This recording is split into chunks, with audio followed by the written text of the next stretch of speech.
चलिए आगे बढ़ते हैं। जैसा कि आप जानते हैं कि वीडियो को हम बात कर रहे थे टेंसेस की, ठीक है। वीडियो को फर्स्ट पार्ट में हमने प्रेजेंट टेंस को कवर किया, सेकंड पार्ट में हमने पास्ट टेंस को कवर किया। अब ये जो तीसरा और अंतिम पार्ट है इस टेंस का, वो है फ्यूचर टेंस, ठीक है। जैसा कि मैंने आपको शुरू में बताया था, टेंस क्या है? टेंस को बोलते हैं समय या टाइम या काल।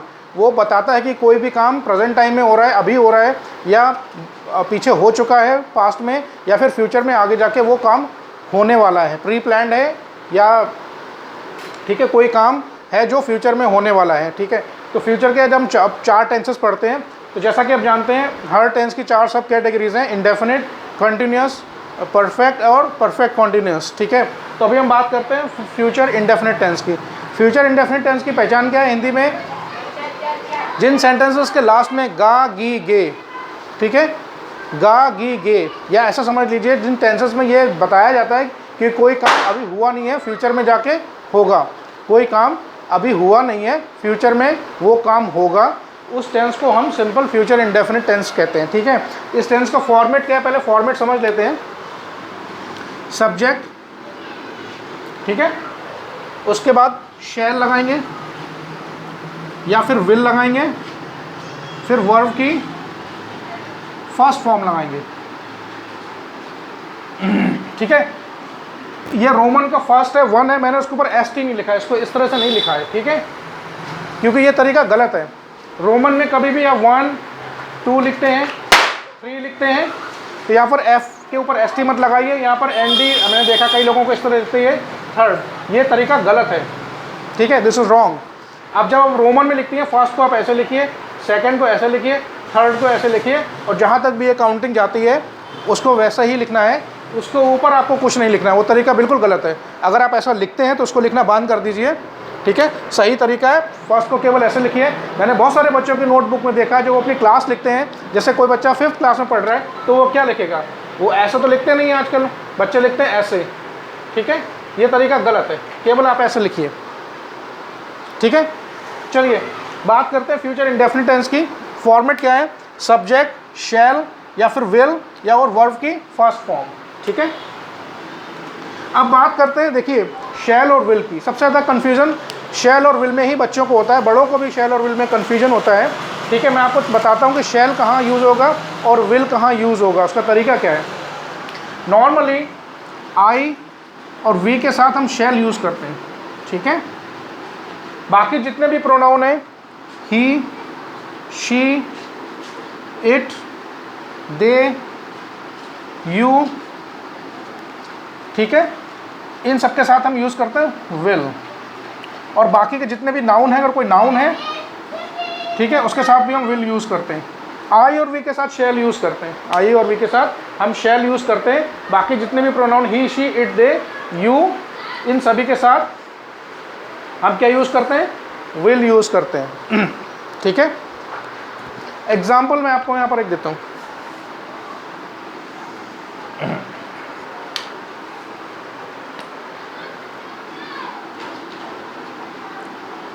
I shall watch a movie in the evening.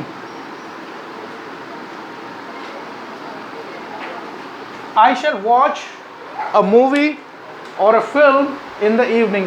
मैं शाम को एक फिल्म देखूंगा, मैं शाम को एक फिल्म देखूंगा। आई के साथ मैंने यूज़ किया है shall। अगर यहाँ वी हो तो आप इसको वी कर दीजिए, वी के साथ भी शैल ही यूज़ होगा, ठीक है। आई और वी के साथ शैल यूज़ करेंगे, बाकी सब के साथ विल यूज़ करेंगे, ठीक है। दूसरा एग्जांपल ले लेते हैं। He will go to his home town tomorrow. He will go to his home town tomorrow. वो अपने होम टाउन को क्या बोलते हैं? जो आपका गृह क्षेत्र है, आपका जो घर है, जहाँ पर भी आपका मूल निवास है, ठीक है, वो अपने घर कब जाएगा? कल जाएगा। ही के साथ मैंने विल यूज़ किया है, आई और वी के साथ हम शैल यूज़ करते हैं, ठीक है। ही, शी, इट, दे, यू, ठीक है।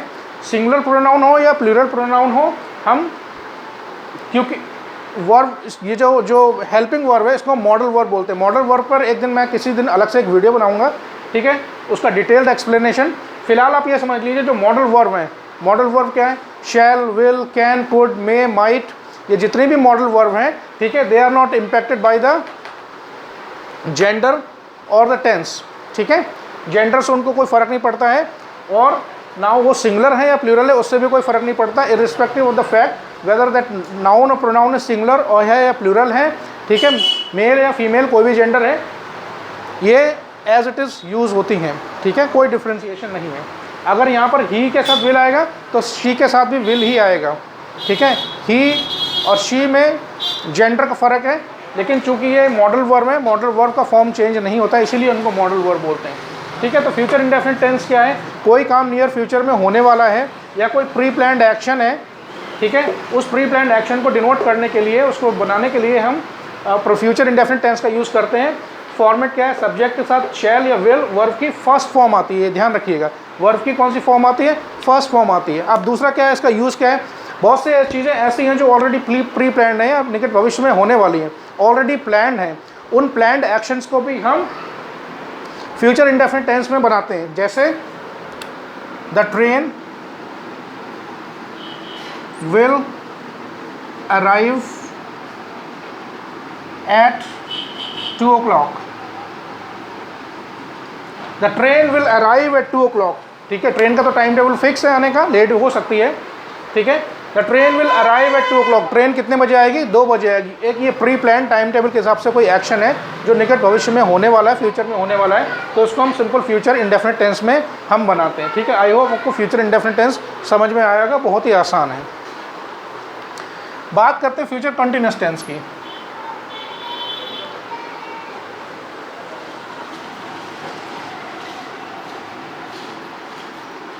फ्यूचर कंटिन्यूअस टेंस, इसका फॉर्मेट समझ लेते हैं। सब्जेक्ट, ठीक है, उसके साथ shall be, will be plus verb के साथ ING. Subject, shall be, will be और वर्ब के साथ आईएनजी। पीछे वाले टेंस में, फ्यूचर इंडेफिनिट टेंस में, मैंने आपको जो सेंटेंस बनाया था वो एक सिंपल अफर्मेटिव सेंटेंस है। ठीक है, अगर उस सेंटेंस को नेगेटिव बनाना है, मैं यहाँ पर बताना थोड़ा सा भूल गया, उसको मैं कंटिन्यू यहाँ पर कर देता हूँ, इसको थोड़ा बाद में पढ़ते हैं। फ्यूचर इंडेफिनिट टेंस, ठीक है, मैंने आपको एग्जांपल दिया था, I shall watch a movie in the evening. I shall watch a movie in the evening, ये सिंपल कौन सा टेंस है, ये अफर्मेटिव सेंटेंस है।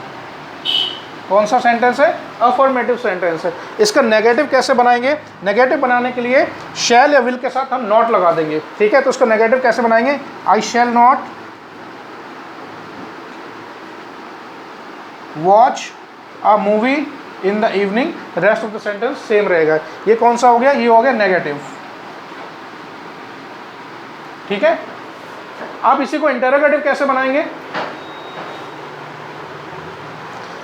जो हेल्पिंग वर्ब है यानी कि मॉडल वर्ब है उसको हम पहले लेके आएंगे, उसके बाद सब्जेक्ट करेंगे। शैल आई बी,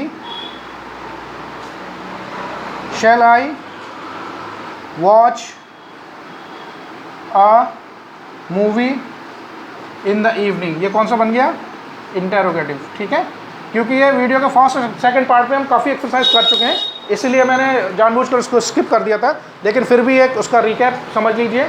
ठीक है, थोड़ा सा रिवीजन है। ये सिंपल अफर्मेटिव सेंटेंस है, अगर नेगेटिव बनाना है शैल या विल के आगे नॉट लगा देंगे, बाकी का सेम रहेगा। इंटरोगेटिव बनाना है, शैल और विल को सब्जेक्ट से पहले लेकर आएंगे, उसके बाद सब्जेक्ट लगाएंगे, उसके बाद बाकी का सेंटेंस रहेगा। तो अफर्मेटिव, नेगेटिव और इंटरोगेटिव। ठीक है, ये तो प्रेजेंट इंडेफिनिट टेंस का हो गया। बात कर रहे थे फ्यूचर कंटिन्यूअस टेंस की। क्या फॉर्मेट है, subject shall be, will be plus verb के साथ आईएनजी। ठीक है, एक एग्जांपल, तो ये यूज़ कहाँ होता है बेसिकली, चलो ये समझ लेते हैं कि ये यूज़ कहाँ होता है। ये कोई काम फ्यूचर में किसी पॉइंट ऑफ टाइम पर हो रहा होगा, जैसे प्रेजेंट कंटिन्यूअस में हमने क्या बोला था, कोई काम एक पर्टिकुलर टाइम पर प्रेजेंट टाइम में हो रहा है। पास्ट कंटिन्यूस क्या था कि कोई काम एक पर्टिकुलर टाइम पर पास्ट में हो रहा था। फ्यूचर कंटिन्यूस क्या है, कोई काम एक फ्यूचर में किसी पर्टिकुलर टाइम पर हो रहा होगा। ठीक है, तो कैसे बनाएंगे? माई father will be teaching me English in the evening. My father will be teaching me English in the evening. मेरे पिताजी मुझे शाम को इंग्लिश पढ़ा रहे होंगे। तो सेंटेंस के लास्ट में होगा, होगी, होंगे यूज़ होता है हिंदी मीडियम के छात्रों के लिए। और उसका फॉर्मेट क्या है? सब्जेक्ट शैल बी या विल बी, वर्ब के साथ आईएनजी हम यूज़ करेंगे।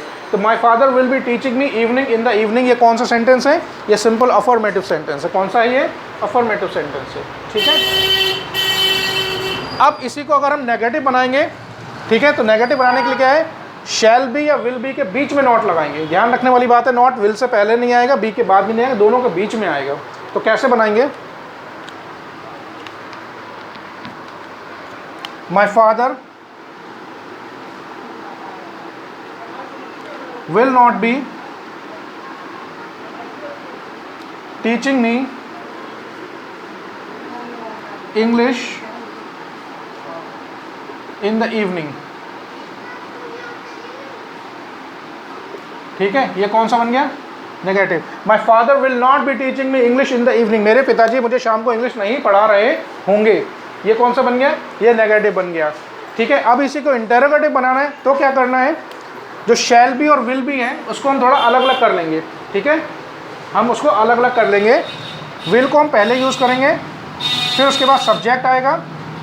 इसमें सब्जेक्ट क्या है? My father. Will my father be teaching me English in the evening question mark. ठीक है, पूरा नहीं लिखा है, just to save time. I hope आपको समझ में आ गया होगा। Will my father be teaching me English in the evening, क्या मेरे पिताजी मुझे शाम को इंग्लिश पढ़ा रहे होंगे, इंटेरोगेटिव है। ठीक है, तो फ्यूचर कॉन्टिन्यूस, कोई काम फ्यूचर में किसी पर्टिकुलर टाइम पर शुरू होगा। ठीक है, शुरू होगा और वो कुछ उस पर्टिकुलर टाइम पर वो काम चल रहा होगा। तो ये कौन सा टेंस हो गया? Future continuous tense. बात करते हैं फ्यूचर परफेक्ट टेंस की।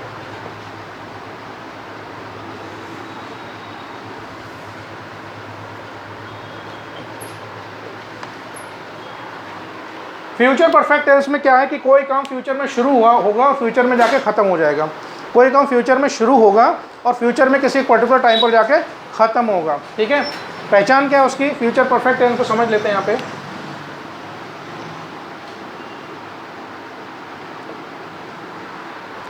याद कीजिए थोड़ा सा पीछे जाके, प्रेजेंट परफेक्ट टेंस क्या था? प्रेजेंट परफेक्ट टेंस में था सब्जेक्ट, ठीक है, हैज़ और हैव, वर्ब की थर्ड फॉर्म। यानी कि कोई काम पास्ट में शुरू हुआ और प्रेजेंट टाइम पर वो आकर कंप्लीटली ख़त्म हो गया, या जो भी एक्शन हुआ उसका इम्पैक्ट अभी प्रेजेंट टाइम पर है। ठीक है, पास्ट परफेक्ट क्या था? पास्ट परफेक्ट था कि कोई काम पास्ट में शुरू हुआ और पास्ट में ख़त्म हो गया। कोई काम पास्ट में शुरू हुआ और पास्ट में ख़त्म हो गया। लेकिन हम उस पास्ट परफेक्ट टेंस को यूज़ तब करते थे कि जब दो काम कोई पास्ट में हो रहे हैं, एक काम पहले हुआ और एक काम बाद में हुआ। थोड़ा सा वीडियो को आप पीछे जाकर देखेंगे फर्स्ट सेकंड पार्ट में, तो आपको समझ में आ जाएगा। पास्ट परफेक्ट क्या होता है? पास्ट परफेक्ट में दो काम पास्ट में हो रहे हैं, ठीक है, एक पहले हुआ दूसरा बाद में। तो जो काम पहले हो गया उसको हम पास्ट परफेक्ट में बनाते थे, जो काम बाद में हुआ उसको हम पास्ट इंडेफिनिट में बनाते थे। ठीक है, उसी तरीके से फ्यूचर परफेक्ट टेंस का भी यूज़ वैसा लगभग वैसा ही होता है। दो कोई काम फ्यूचर में शुरू होंगे, एक पहला और बाद में, तो जो पहले होगा वो हम पास्ट फ्यूचर परफेक्ट में बनाएंगे। कैसे होगा मैं आपको अभी एग्जांपल देकर समझाता हूँ। तो इसका पहले फॉर्मेट समझ लेते हैं।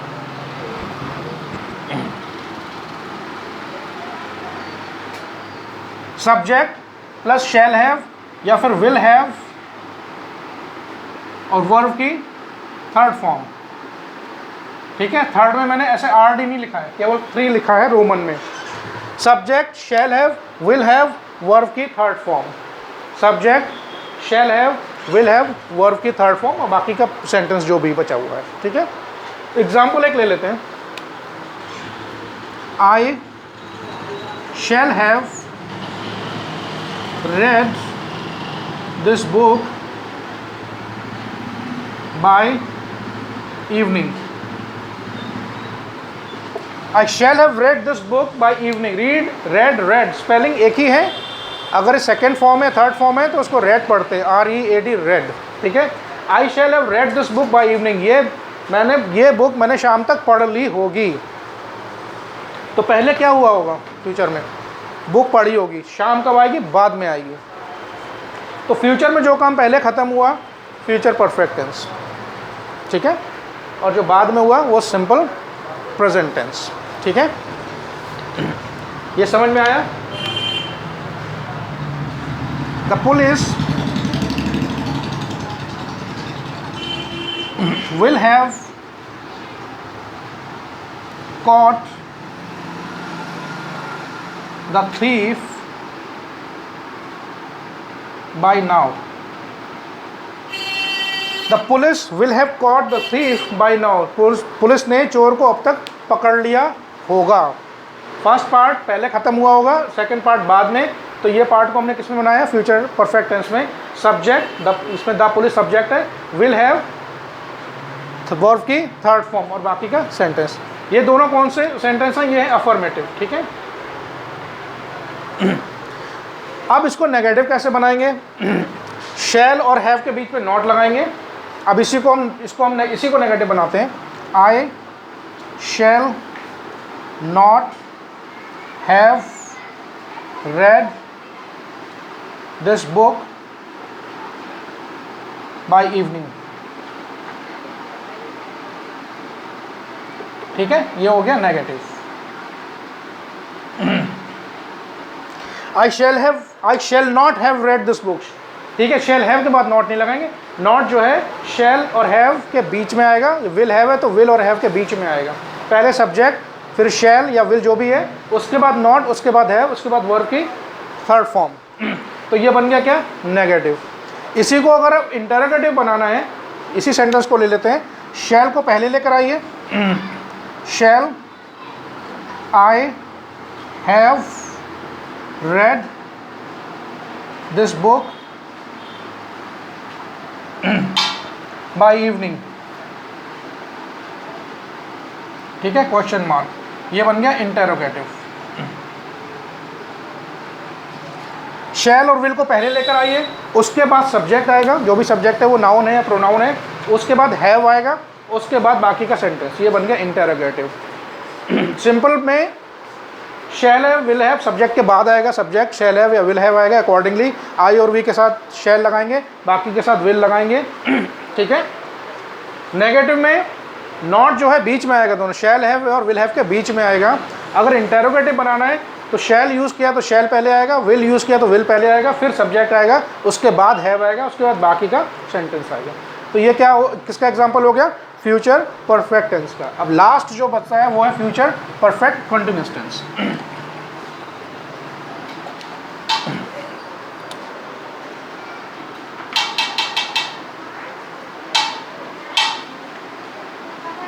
फ्यूचर परफेक्ट कॉन्टिन्यूस टेंस, थोड़ा सा बैक जाते हैं। प्रेजेंट परफेक्ट कॉन्टिन्यूस टेंस कहता है कि कोई काम प्रेजेंट टाइम में चल रहा है, थोड़ा सा पीछे शुरू हुआ होगा, ठीक है, प्रेजेंट टाइम में चल रहा है और फ्यूचर में भी वो हो सकता है चलता रहे और टाइम दिया हुआ है, ठीक है। पास्ट परफेक्ट कॉन्टिन्यूस में क्या होता है, कोई काम पास्ट में किसी पर्टिकुलर टाइम पर शुरू हुआ, टाइम भी दिया हुआ है किस टाइम पर शुरू हुआ, और पास्ट में भी वो कंटिन्यू चलता रहा।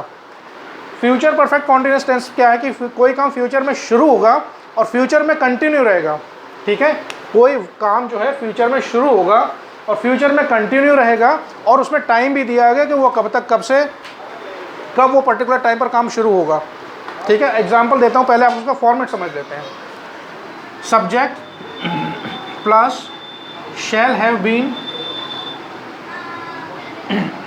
ठीक है, और थोड़ा सा बड़ा है इसको नीचे लिख देता हूँ, will have been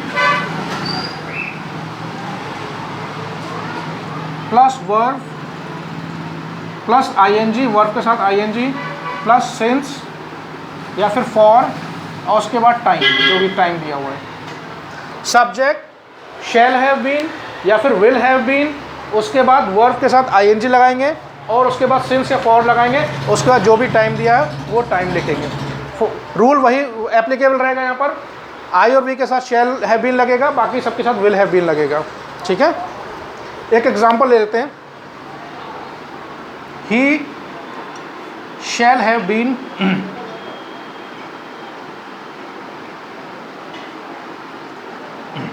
playing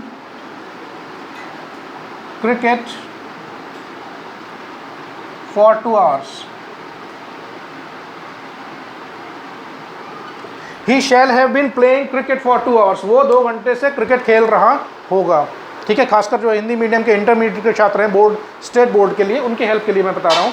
he shall have been playing cricket for 2 hours, वो 2 घंटे से क्रिकेट खेल रहा होगा। ठीक है, ये कौन सा बन गया? ये बन गया सिंपल अफर्मेटिव। अब इसी को अगर हमें नेगेटिव बनाना है तो रूल मैंने क्या बताया था, जो नॉट लगेगा वो शैल और हैव के बीच में लगेगा। ठीक है, तो उसको हम नेगेटिव कैसे बनाएंगे, he shall not have been playing cricket for 2 hours। ठीक है, ये अफर्मेटिव है, ये नेगेटिव है। He shall not have been playing cricket for 2 hours, वो 2 घंटे से क्रिकेट नहीं खेल रहा होगा। ठीक है, अब इसी को अगर इंटरोगेटिव बनाना है तो कैसे बनाना है, रूल आपको समझ में आ गया होगा। शैल को पहले लेकर आइए, शैल ही हैव बीन, अपनी तरफ से हैज़ मत लगा देना, ही को सिंगुलर समझ के आप उसको हैज़ मत कर देना, उसको हैव ही रहेगा। ठीक है, सब्जेक्ट सिंगुलर हो या प्लूरल हो, हैव ही रहेगा, उसको चेंज नहीं करना। Shall he have been playing cricket for 2 hours, question mark, ये बन गया इंटरोगेटिव। ठीक है जी, तो ये हो गया फ्यूचर कॉन्टिन्यूअस टेंस। ठीक है, तो वीडियो के फर्स्ट पार्ट में हमने प्रेजेंट टेंस को कवर किया, सेकंड पार्ट में हमने पास्ट टेंस को कवर किया, और तीसरे और अंतिम पार्ट में हमने फ्यूचर टेंस के चारों सब कैटेगरीज है उनको कवर किया। आई होप आपको समझ में आया होगा। अगर आपको इस वीडियो पर कोई क्वेश्चन है, ठीक है, कोई सजेशन है कि कुछ आप पूछना चाहते हैं, कुछ बताना चाहते हैं, तो कमेंट के माध्यम से हमसे ज़रूर संपर्क करें। जो लोग चैनल से जुड़ चुके हैं उनको बहुत बहुत तहे दिल से शुक्रिया, और जो लोग इस चैनल पर नए हैं उनसे आग्रह रिक्वेस्ट है कि इस चैनल को सब्सक्राइब करें, कमेंट करें, शेयर करें, वीडियो को लाइक करें, अपने दोस्तों को बताएं। और आपको लगता है कि कुछ छात्र ऐसे जिनकी देखिए आजकल इंटरनेट की पहुंच तो लगभग सभी के पास है, भारत में इंटरनेट की यूज़र्स मुझे लगता है कि उनका आंकड़ा कम से कम 90 करोड़ तो कम से कम मोबाइल यूज़र इस देश में है ही। ठीक है, और उसमें से एक बहुत बड़ी संख्या ऐसी है जो लोगों के जो इंटरनेट यूज़ करते हैं, तो ये जानकारी लगभग सभी को अवेलेबल, बड़ा इजीली अवेलेबल है। ठीक है, तो आपको लगता है कि हाँ ये जो चीज़ आपको पढ़ाई गई या समझाई गई ये आपको समझ में आई है बहुत सिंपल तरीके से, तो अपने मित्रों से शेयर करें। ठीक है, कोई खासकर सुझाव है आपका इसके बारे में तो उससे मुझे ज़रूर अवगत कराएं। चैनल से जुड़ने के लिए बहुत बहुत धन्यवाद। नमस्कार।